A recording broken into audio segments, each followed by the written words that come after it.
Assalamualaikum warahmatullahi wabarakatuh. Perkenalkan, nama saya Muhammad Ardian Syafirdaus dari kelas IF 22A. Akan menjelaskan mengenai tugas yang diberikan oleh Ibu Rinanda mengenai ancaman internet beserta solusi untuk mengenai ancamannya. Di sini saya akan mengenalkan anggota kelompok saya, yaitu terdiri dari saya sendiri Muhammad Ardian Syafirdaus, lalu ada Rada Izul Mutakin, lalu ada Diva Ramadan, lalu ada Tegar Wirasatya. Baik, saya akan memulainya. Saya akan menjelaskan apa itu ancaman internet. Di dalam era digital yang begitu berkembang pesat, kita tidak dapat mengabaikan ancaman yang muncul di dunia internet. Ancaman-ancaman ini bisa berasal dari berbagai sumber, seperti peretasan data, hacking, malware, phishing, dan banyak lagi. Oleh karena itu, tugas ini akan mengulas beberapa beragam macam ancaman internet yang ada serta solusi-solusi yang dapat diterapkan untuk melindungi diri, informasi pribadi, dan data sensitif dari potensi risiko ini. Dengan pemahaman yang lebih mendalam tentang ancaman internet dan langkah-langkah yang tepat untuk menghadapinya, kita dapat menjelajah dunia digital dengan lebih aman dan percaya diri. Lalu saya akan mulai ke ancaman dan cara mengatasinya. Yang pertama yaitu ada ancaman hacking. Ancaman hacking merujuk pada upaya tidak sah untuk mengakses, mengubah, mengambil alih, atau merusak sistem komputer, perangkat, atau data yang dimiliki oleh orang lain. Hacker dapat mencoba menjebol sistem dengan tujuan yang beragam, seperti mencari informasi pribadi, data keuangan, merusak situs web, atau mengambil alih kendali perangkat. Lalu ada beberapa jenis umum ancaman hacking beserta cara mengatasinya. Lalu ada yang pertama, phishing. Apa itu phishing? Phishing melibatkan upaya untuk memperoleh informasi pribadi seperti kata sandi dan informasi keuangan dengan menyamar sebagai entitas terpercaya melalui pesan elektronik palsu. Lalu cara mengatasinya, edukasi adalah kuncinya. Pengguna perlu diberitahu untuk tidak mengklik tautan atau mengunduh lampiran dari email yang mencurigakan. Lalu ada yang kedua yaitu malware. Apa itu malware? Malware adalah perangkat lunak yang berbahaya yang dapat merusak atau mencuri data dari sistem komputer. Lalu cara mengatasinya yaitu dengan menginstal dan memperbarui perangkat lunak antivirus dan anti-spyware. Lalu ada brute force attack. Apa itu brute force attack? Yaitu melibatkan percobaan berulang untuk menebak kata sandi dan mencoba semua kombinasi yang mungkin itu akan bisa dibobol. Lalu ada cara mengatasinya menggunakan kata sandi yang kuat, mengaktifkan autentikasi 2 faktor, dan membatasi jumlah upaya login yang bisa menggagalkan percobaan tersebut. Lalu ada yang keempat yaitu injection attacks. Misalkan SQL injection. Lalu apa itu injection attack? Injection attack melibatkan pengiriman data berbahaya ke aplikasi web atau database untuk mengambil, mengubah, atau menghapus data. Lalu ada social engineering, yaitu social engineering melibatkan manipulasi psikologis individu untuk mendapatkan informasi rahasia. Lalu cara mengatasinya edukasi dan kesadaran tentang teknik social engineering serta kebijakan keamanan yang ketat di tempat kerja. Mungkin itu yang bisa saya sampaikan dan selanjutnya akan diteruskan oleh teman saya yang lainnya. Assalamualaikum warahmatullahi wabarakatuh. Saya Diva Ramadan dan saya akan melanjutkan mengenai ancaman internet, yaitu mengenai cracking. Ancaman cracking atau cracking adalah salah satu metode yang digunakan dalam hacking dalam konteks keamanan komputer. Cracking adalah usaha untuk mengakses sistem komputer atau perangkat lunak tanpa izin, seringkali dengan mencoba meretas kata sandi atau perlindungan lainnya. Ini adalah tindakan ilegal dan melanggar hukum. Berikut adalah beberapa jenis hacking yang umum. Yang pertama yaitu hacking peretas atau bisa dibilang black hat hacking. Ini adalah bentuk hacking yang ilegal, di mana peretas mencoba meretas sistem, mencuri data, atau merusak infrastruktur dengan tujuan pribadi atau keuntungan finansial. Mereka tidak memiliki izin atau wewenang untuk melakukan tindakan ini. Yang kedua, hacking etis, white hat hacking. Hacking etis adalah bentuk hacking yang dilakukan oleh ahli keamanan komputer yang bekerja untuk mengidentifikasi dan memperbaiki kerentanan dalam sistem dan perangkat lunak. Mereka memiliki izin dan pemilik sistem yang diserang untuk melakukan tindakan ini. Yang ketiga yaitu hacking grey hat. Hacking grey hat adalah aktivitas di mana peretas mencoba meretas sistem tanpa izin. Tetapi mereka tidak memiliki niat jahat. Mereka mungkin mencari perhatian atau ingin menunjukkan kerentanan sistem kepada pemiliknya. Yang keempat yaitu hacking sosial, social engineering. Ini melibatkan manipulasi psikologis untuk memperoleh informasi rahasia. Contohnya adalah phishing yang melibatkan pengiriman pesan palsu yang mengelabui orang untuk mengungkapkan informasi pribadi atau mengklik tautan berbahaya. Yang kelima yaitu hacking jaringan, network hacking. Hacking ini fokus pada penetrasi ke jaringan dan sistem. Ini bisa melibatkan peretasan jaringan, peretasan server, dan serangan terhadap protokol jaringan.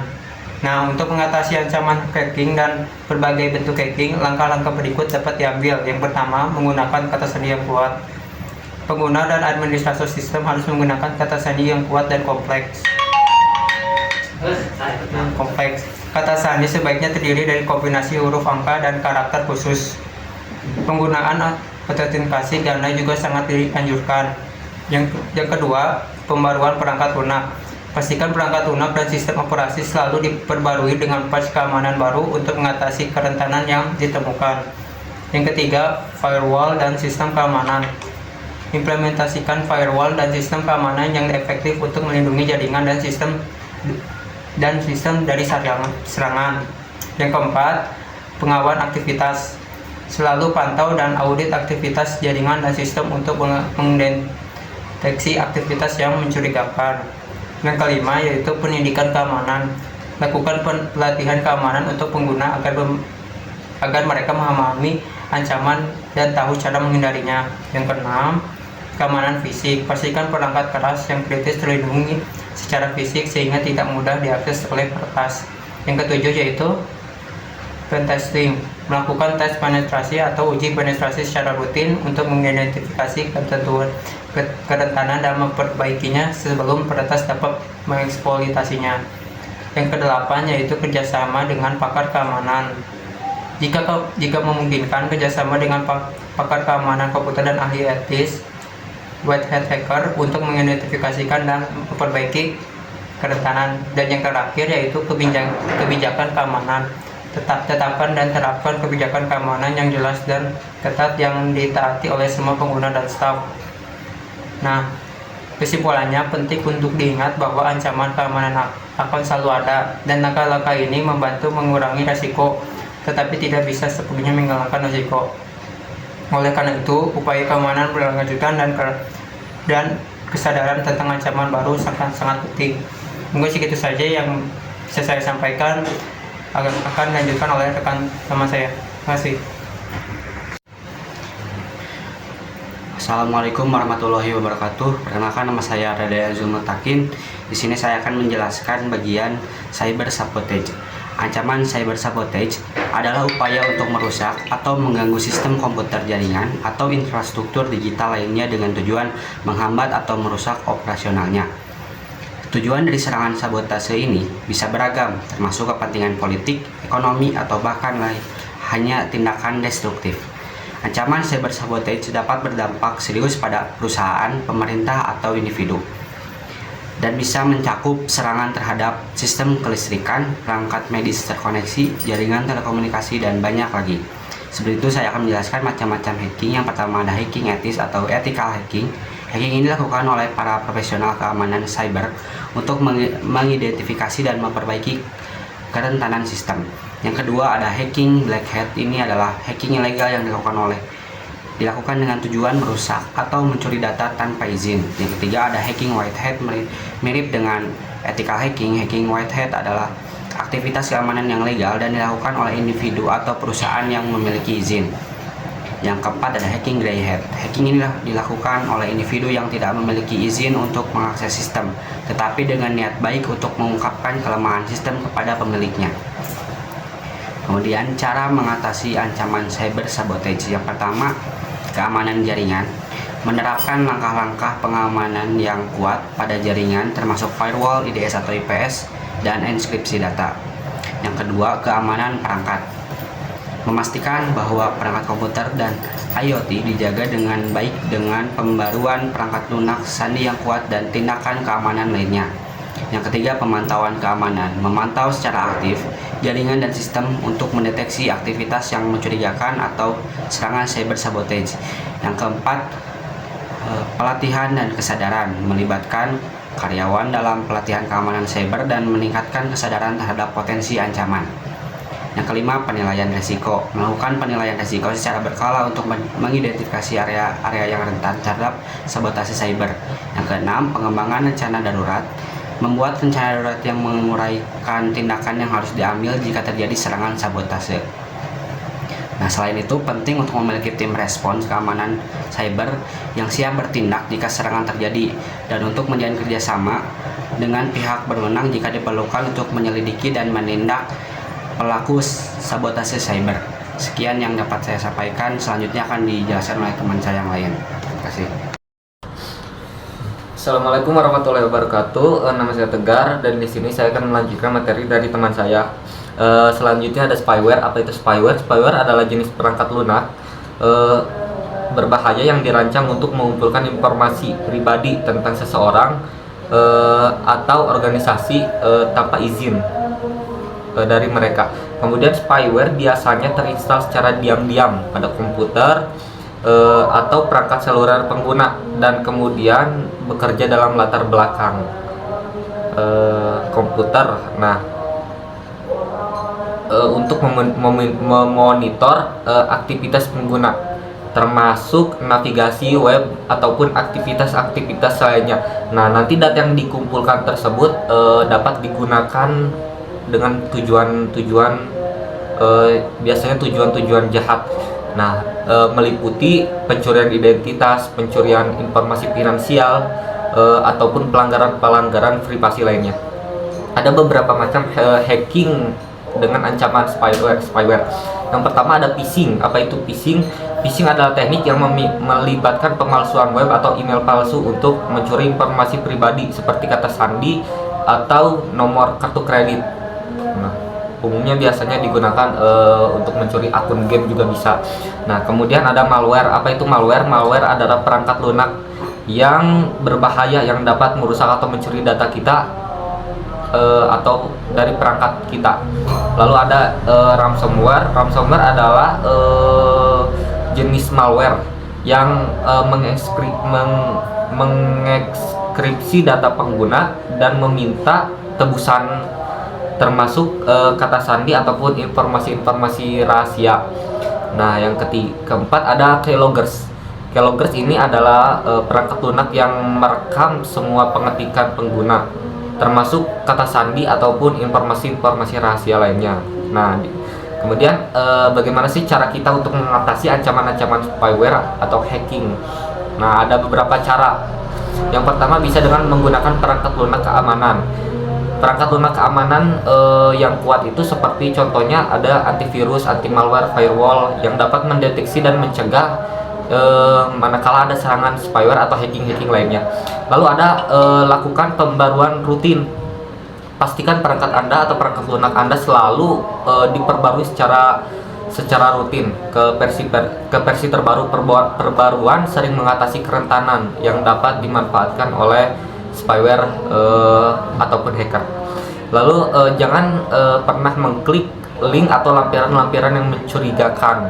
Hindari mengklik tautan atau membuka lampiran-lampiran atau sumber yang tidak dikenal atau sekiranya mencurigakan dan tidak diketahui. Nah, dengan ini dapat kita terhindar dari serangan-serangan phishing yang biasanya menggunakan link-link tersebut. Lalu gunakan password yang kuat, gunakan kata sandi yang kuat atau berbeda pada setiap akun, baik itu akun online, akun Google, akun game, ataupun akun-akun lainnya yang melibatkan data-data kita. Lalu lakukan pemantauan aktivitas, selalu waspada terhadap aktivitas aneh perangkat Anda dan gunakan alat pemantauan yang sesuai. Nah, kemudian ada pendidikan keamanan, pendidikan diri kepada anggota keluarga tentang praktik-praktik keamanan online, lalu termasuk cara mengidentifikasi ancaman yang potensial atau perilaku yang aman di internet. Kemudian ada yang tadi firewall atau perangkat lunak keamanan. Firewall itu kita bisa mengaktifkan firewall lalu mengontrol lalu lintas internet yang ada pada perangkat kita dan menghapus spyware jika ditemukan pada perangkat kita. Lalu tindakan-tindakan ini itu dapat membantu kita untuk melindungi dari adanya ancaman-ancaman spyware dan berbagai jenis hacking-hacking lainnya. Yang terpenting adalah kita selalu berpegang pada praktik keamanan online yang baik untuk menjaga informasi-informasi atau data-data kita agar tetap aman. Sekian dari saya. Perkenalkan, nama saya Rizal Muhammad Putra Yusuf, NIM saya 2201017. Saya akan membacakan. Jadi kesimpulannya, satu, hacking adalah upaya ilegal untuk mengakses sistem atau data seseorang tanpa izin. Ini bisa merusak privasi dan keamanan serta memiliki potensi dampak finansial yang serius. 2. Cracking. Cracking berkaitan dengan pemecahan perlindungan perangkat lunak yang dapat digunakan untuk tujuan ilegal seperti pembajakan perangkat lunak. Ini tuh merugikan industri perangkat lunak dan menciptakan kerentanan keamanan. 4. Ketiga, cyber sabotage. Ancaman sabotase cyber mencakup serangan terhadap industri kritis seperti listrik atau sistem perbankan. Ini dapat mengganggu masyarakat dan ekonomi yang secara luas. 4. Spyware. Spyware adalah perangkat lunak berbahaya yang dapat memantau aktivitas online pengguna tanpa sepengetahuan mereka. Ini mengancam privasi individu dan dapat digunakan untuk tujuan yang merugikan. Kesimpulannya, pemahaman tentang ancaman internet ini penting. Melindungi diri dari ancaman ini memerlukan tindakan keamanan yang kuat, termasuk penggunaan perangkat lunak, keamanan yang canggih, dan praktik yang bijak dalam berinternet. Kesadaran dan kehati-hatian dalam berinteraksi online adalah kunci mengurangi risiko dan menjaga data serta informasi kita tetap aman.